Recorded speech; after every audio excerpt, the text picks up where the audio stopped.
La imagen en clase de geografía, algunas reflexiones. Esta presentación tiene como objeto analizar el uso de la imagen como recurso didáctico en la clase de geografía desde una perspectiva crítica. Para su elaboración se recurrió a la lectura de los autores que aparecen citados en la última diapositiva como bibliografía consultada. Iniciamos esta presentación entonces a partir del siguiente interrogante. ¿Una imagen vale más que 1000 palabras? A veces las imágenes suelen ser contundentes y de fácil interpretación porque su contenido es sencillo. En otras ocasiones, las imágenes deben ir acompañadas por una explicación, por una mediación o por un texto que dé cuenta del contenido de la misma.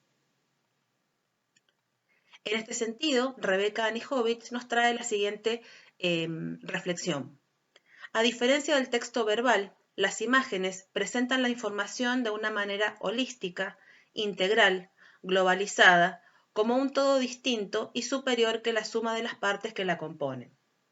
Tenemos que tener en cuenta también que en los contextos o en el contexto del desarrollo del proceso de enseñanza-aprendizaje es importante recordar que las imágenes muchas veces inducen a la sobregeneralización y provocan un alto impacto emocional.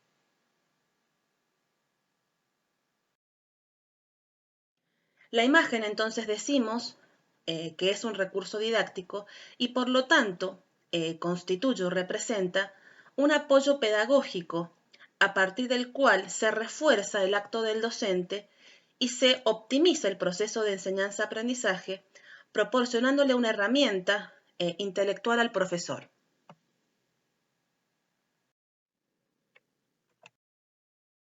Utilizar una imagen como recurso didáctico constituye un verdadero desafío, sobre todo cuando recurrimos a las imágenes extraídas del fotoperiodismo.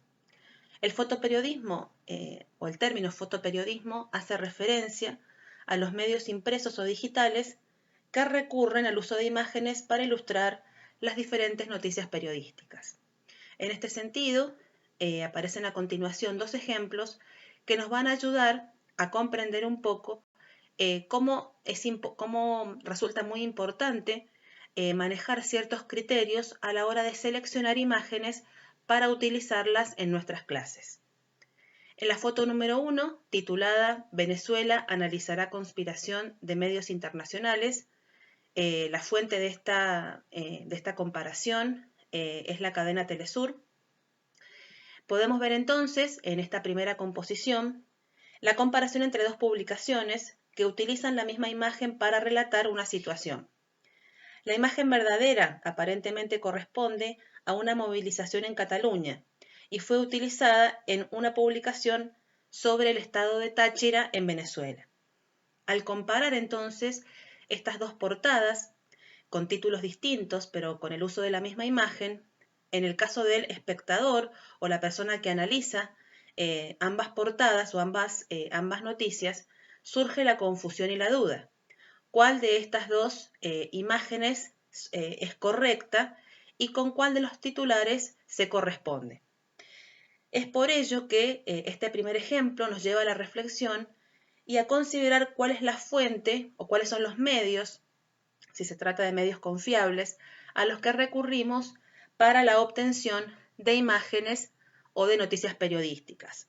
Y también nos invita a tener en cuenta cuál es la contextualización de cada una de estas noticias periodísticas y en este caso de las imágenes que estamos analizando. En el ejemplo número 2, el titular es el siguiente: fotos que engañan. No, estas imágenes no muestran a padres y niños saltándose la ley. Esta publicación realiza un análisis sobre la importancia del ángulo con que se toman algunas imágenes y cómo esto puede inducir a conclusiones equivocadas. Esta imagen refiere a la flexibilización del aislamiento social en tiempos de pandemia en España. Es una imagen tomada de frente que magnifica la proximidad entre las personas.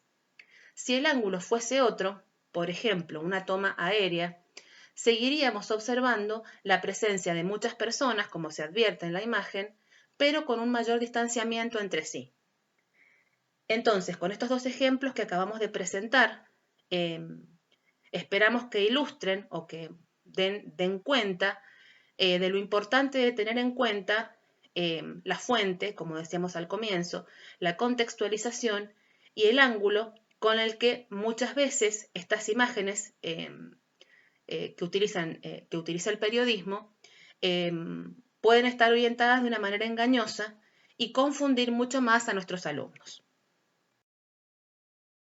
Es por ello, por todo lo expuesto, sobre todo en la diapositiva anterior, que debemos recurrir o realizar, mejor dicho, un uso crítico de las imágenes. En este sentido, Rebecca Nijovic nos dice lo siguiente: las imágenes proveen de una infinidad de alternativas y puertas de entrada al conocimiento, porque estimulan la imaginación del observador y producen una vinculación rápida y espontánea entre lo observado y los aspectos de su mundo interno. Este mundo interno sabemos que está compuesto por diferentes vivencias, por diferentes intereses, creencias y demás que van a actuar como especies de filtro para poder interpretar estas imágenes. El uso crítico de las imágenes implica considerar una doble dimensión, que por supuesto es una doble dimensión que tenemos que tener en cuenta a la hora de seleccionar y utilizar imágenes en nuestras clases. La primera es considerar a la imagen como recurso de apoyo a la enseñanza. Este recurso, o usar a la imagen como recurso, puede ir acompañado por otras estrategias didácticas, por ejemplo, el interrogatorio didáctico o el planteamiento de preguntas, que en este caso es lo mismo. Otra de las opciones sería utilizar a la imagen como contenido de la enseñanza en sí misma.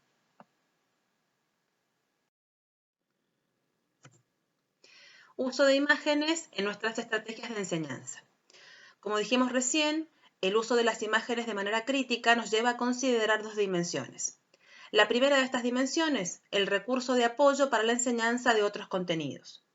Nos referimos, por ejemplo, al uso de fotografías, dibujos, viñetas de humor, presentaciones, organizadores gráficos como recursos para la enseñanza. El uso de las imágenes, en este sentido, adquiere diferentes funciones. Una función estimuladora de la curiosidad, lo que ayuda a despertar acciones y pensamientos, una función expresiva y la más importante, la función informativa, ya que la imagen se transforma en un recurso potente que sintetiza información y nos ayuda a establecer relaciones. Esta concepción de la fuerza de la función informativa de la imagen genera cambios en las concepciones didácticas, ya que lleva a considerar las representaciones de los objetos que forman parte de la realidad. Y esto constituye un estímulo para la comprensión y la construcción del conocimiento. La segunda de las dimensiones apunta a considerar a las imágenes como contenido de enseñanza en sí mismos. Esto nos lleva a considerar también dos aspectos: la lectura crítica de las imágenes y la construcción del discurso visual. Una lectura crítica de las imágenes apunta a considerar la forma en que fue construida esa imagen, a tener en cuenta, por ejemplo, el ángulo de toma de la imagen, los elementos que la constituyen, los primeros planos, lo que se resalta en esa imagen, etc. Todo esto induce a una determinada interpretación y a una determinada construcción del discurso visual. Las imágenes, como contenido de enseñanza, son fundamentales en la clase de geografía, ya que representan verdaderos objetos de análisis cuya interpretación está condicionada por filtros múltiples que influyen en nuestra manera de ver. Esos filtros pueden ser la edad de pertenencia, el grupo social o el contexto. Algunos autores, como Holtman y Lois, especializadas, en este caso, en el uso de la imagen en la clase de geografía, plantean la necesidad de alcanzar una alfabetización visual que está directamente relacionada con la necesidad de aprender a mirar y educar la mirada. Este aprender a mirar y educar la mirada apunta a orientar la observación, en este caso de nuestros alumnos, a poner el foco en determinados fenómenos que nos ayuden a cuestionar la realidad. En este sentido, El mapa, como la imagen que otorga identidad a una clase de geografía, puede resultar fundamental o clave. El mapa nos da la posibilidad de interpelar la realidad, por lo tanto, es un recurso clave, central, y no debe ser infrautilizado. Por el contrario, debemos tratar de decodificar la información que en los mapas aparece, de realizar un verdadero proceso de interpretación de la información que plantean los mapas, porque esto resulta clave para potenciar el proceso de enseñanza-aprendizaje. La imagen como contenido geográfico potencia el desarrollo de una clase. En este caso nos referimos concretamente a los mapas de distinto tipo, mapas temáticos, mapas físicos, mapas de flujo, y también al uso de otro tipo de imágenes como pueden ser gráficos, diagramas e incluso imágenes satelitales. El análisis y la interpretación de los fenómenos representados en cada uno de ellos nos remiten al planteo de preguntas, a la asociación de variables e incluso a la elaboración de hipótesis. La variedad de géneros visuales que pueblan la geografía escolar participan en la construcción de nuestra imagen de la realidad del mundo contemporáneo. Esta variedad de géneros visuales implica a considerar no solamente a la imagen como contenido, tal como la vimos en las diapositivas anteriores, sino también implica tener en cuenta las viñetas de humor, por ejemplo, como en el caso que ilustra esta diapositiva, y también a las imágenes que han sido tomadas con la intencionalidad de poner en evidencia una determinada problemática. Es por ello que cada una de estas imágenes pueden ser, esta variedad de géneros visuales, como decíamos recién, pueden ser utilizadas en los diferentes momentos de una clase. Pueden ser elementos disparadores presentados al inicio de una clase de geografía para retomar conocimientos previos o para introducir un tema. También pueden ser apoyo a la exposición didáctica del docente durante el desarrollo, o bien pueden interpelar a los alumnos a través de diferentes preguntas para que paulatinamente se pueda ir construyendo el conocimiento. También pueden ser utilizadas al cierre de una clase con el objeto de retomar los conceptos claves trabajados a lo largo de la misma.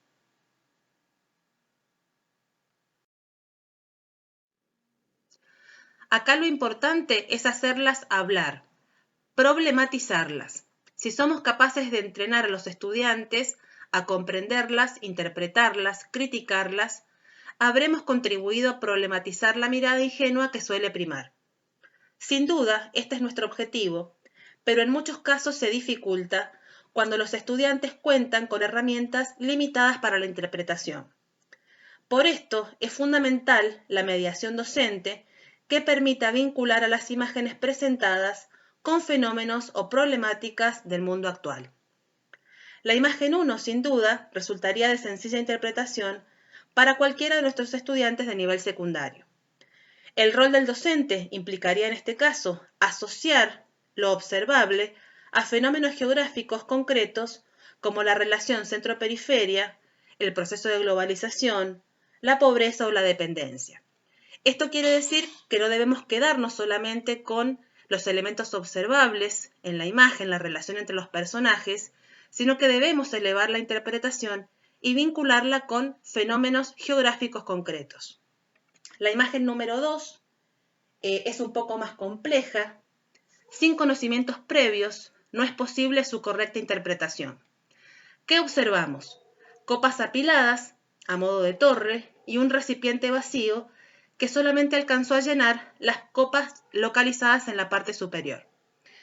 Sabemos que esta imagen se refiere a la conocida teoría del derrame o efecto goteo, que es una teoría económica propia del neoliberalismo aplicada por varios gobiernos latinoamericanos durante el siglo XX y el siglo XXI. En conclusión, debemos ser criteriosos a la hora de seleccionar imágenes para utilizar en nuestras clases y cuidadosos de la forma en que presentamos estas imágenes a nuestros alumnos durante nuestra clase.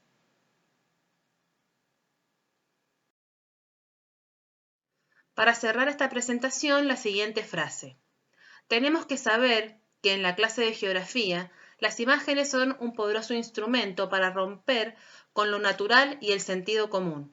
Y debemos aprender y enseñar con imágenes cada vez más plurales y disonantes.